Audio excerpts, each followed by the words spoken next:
Bienvenue dans la chaîne Shérif du rap, ici nous parlons du rap USA et rap français, donc abonne-toi pour rien rater, on commence. La liste d'invités incroyables d'SDM lors de son Olympia. Hier soir, SDM célébrait sur la scène de l'Olympia ses 2 dernières années couronnées d'un succès incroyable. Également réputé pour certains de ses featurings devenus légendaires, le rappeur du 92 en a profité pour convier certains de ses collaborateurs, offrant à son public un spectacle exceptionnel. Pas moins de 10 invités, c'est devenu un rituel pour tous les artistes dans le rap français.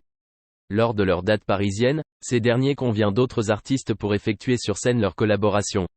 Hier soir, SDM n'a pas dérogé à la règle et a donné à son public l'équivalent d'une programmation de festival. Pas moins de 10 autres artistes ont partagé les planches avec lui, pour le plus grand de bonheur des plus de 2000 fans présents sur place. Ainsi, Leto, Tiakola, PLK, Guy de Besbar, Kobalade, Aya Nakamura, Fally Ipupa, Green Montana, Z, ZKR et SLK Rak. Ont accompagné le membre du 92i sur un show retransmis en direct sur Twitch. Des souvenirs inoubliables donc pour le public, qui s'amuse à renommer cet événement comme le concert le plus rentable de l'année.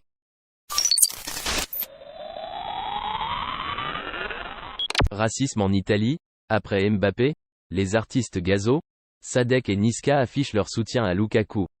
Lors d'un match au sommet en demi-finale aller de Coupe d'Italie entre la Juventus Turin et l'Inter Milan au Juventus Stadium qui a lieu ce mardi passé, le joueur Romeo Lukaku a été victime de cris racistes en provenance de tifosi bianconeri. Le joueur qui a été auteur d'un but a répondu aux supporters adverses avec une célébration, chose qui lui a valu un carton rouge et a fait le tour des réseaux sociaux.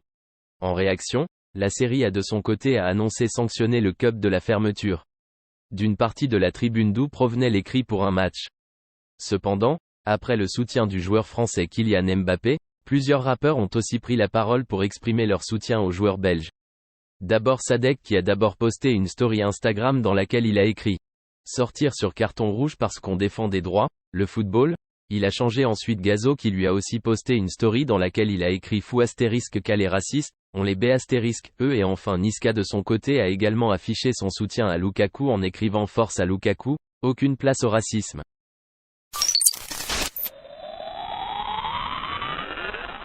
UFC, Drake remporte le pactole en misant sur la victoire d'Adesanya, soit 2 750 000 $. L'UFC 287 se déroulait cette nuit avec en main event, la rencontre entre Israel Adesanya et Alex Pereira. Une rencontre qui s'est d'ailleurs soldée par la victoire du Nigérian naturalisé néo-zélandais. Et en tant qu'amateur de paris sportifs, Drake avait misé 900 000 $ sur The Last Steelbender. De ce fait, le rappeur a remporté le pactole soit 2 750 000 $. Ainsi, Drake avait décidé de poser 2 paris sur Israel Adesanya à l'occasion de son combat face à Alex Pereira. Le premier étant que le Nigérian place un KO, 400 000 $ avec une cote à 4,60.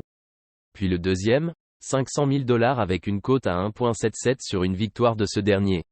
Cette fois-ci, l'interprète de Search est reçu a donc vu la chance de son côté puisqu'il a pu gagner au total 2 750 000 $.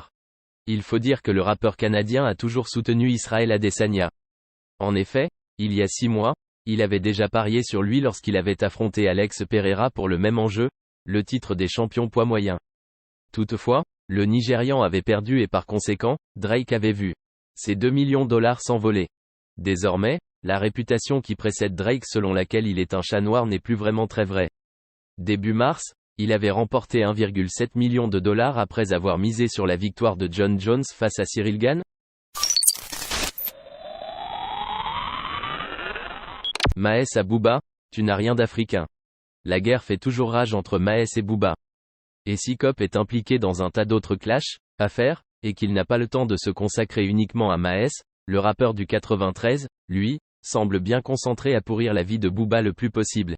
Et cette fois, on peut dire que la tentative est plutôt efficace, puisqu'il tape directement au portefeuille, en tentant de faire interdire la venue de B2O au Maroc, alors qu'il devait y donner des concerts le tout, via une pétition qui s'appuie sur les anciens textes du duc à propos des femmes marocaines. Si Booba a affirmé que son show à Casablanca aurait finalement bien lieu toutes les places ayant été vendues, les supporters de la pétition se font toujours entendre. Et Maes, de son côté, continue d'appuyer là où ça fait mal, à savoir les rapports de B2O avec l'Afrique. Le Sevranais a notamment partagé sur les réseaux sociaux un célèbre cliché, dans lequel on voit Cobb prendre la pose à côté de Vincent Bolloré, les deux très souriants. Pas malin quand on veut jouer au défenseur de l'Afrique, en effet. En légende, Maes a écrit. Tu n'as rien d'africain, t'as été éduqué par Lucy Borsenberger Kellanite. Tu n'es pas le bienvenu chez nous. Souffre en silence sale vieux influenceur. Des paroles bien agressives, auxquelles Booba ne répondra probablement jamais. Mais le rappel de la relation entre Booba et Bolloré est fait, et il est vrai qu'ici, ce cliché nous met toujours autant mal à l'aise. C'est la fin de cette vidéo. Si tu as aimé, abonne-toi, like, partage et laisse un commentaire.